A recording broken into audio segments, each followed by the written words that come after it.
10वें अध्याय में हम जानेंगे भृगु, अग्नि और अग्निस्वत आदि पितरों की संतान का वर्णन।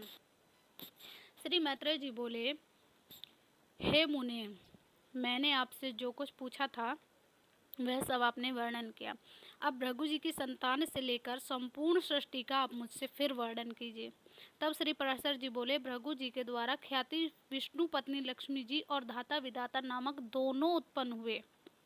2 पुत्र उत्पन्न हुए। महात्मा मेरु की आयाति और नियति नामनी कन्याएं धाता और विधाता की स्त्रियां थीं। उनसे प्राण और मृकंडु नामक 2 पुत्र हुए। मृकंडु से मार्कंडेय और उनसे वेद सिरा का जन्म हुआ। अब प्राणी की संतान का वर्णन सुनो। प्राण का पुत्र गुतिमान और उसका पुत्र रजवान हुआ। हे महाभाग, उस रजवान से फिर भृगुवंश का विस्तार बड़ा हुआ।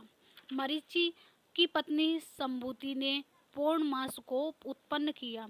उस महात्मा के विराज और पुत्र पर्वत 2 पुत्र थे। हे द्विज, उनके वंश का वर्णन करते समय मैं उन दोनों की संतान की वर्णन करूंगा।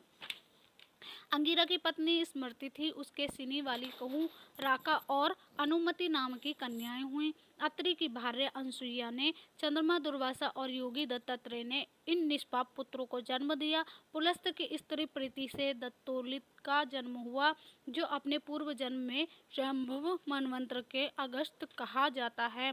तो प्रजापति पुलह की पत्नी क्षमा से कर्दम, उर्व्यान और सहिष्णु ये 3 पुत्र उत्पन्न हुए।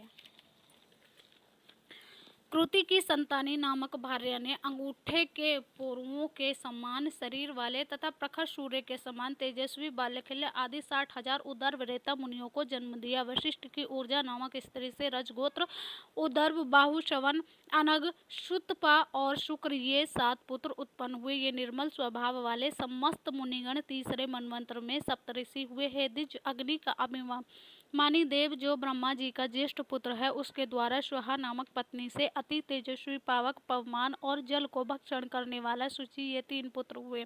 इन तीनों के प्रत्येक के 15-15 पुत्र के क्रम से 45 संतानें हुई। फिर पिता अग्नि और उनके 3 पुत्रों को मिलाकर ये सब अग्नि ही कहलाते हैं। इस प्रकार कुल 49 अग्नि कहे गए हैं। हे द्विज, जो ब्रह्मा जी द्वारा रचे गए जिस अग्नि वाष्टा और शाग्निक, बृहस्पति आदि पितरों के विषयों में तुमसे कहा था, उनके द्वारा स्वधा ने मेना और धारिणी नामक 2 कन्याएं उत्पन्न की। वे दोनों ही उत्तम ज्ञान से संपन्न और सभी गुणों से युक्त ब्रह्मवादिनी तथा योगिनी थीं। इस प्रकार यह दक्ष कन्याओं की वंश परंपरा वर्णन किया। जो कि श्रद्धा पूर्वक इसका स्मरण करता है वह निसंतान नहीं रहता। इसी श्री विष्णु पुराणे प्रथम अंश में 10वां अध्याय पूर्ण। ओम।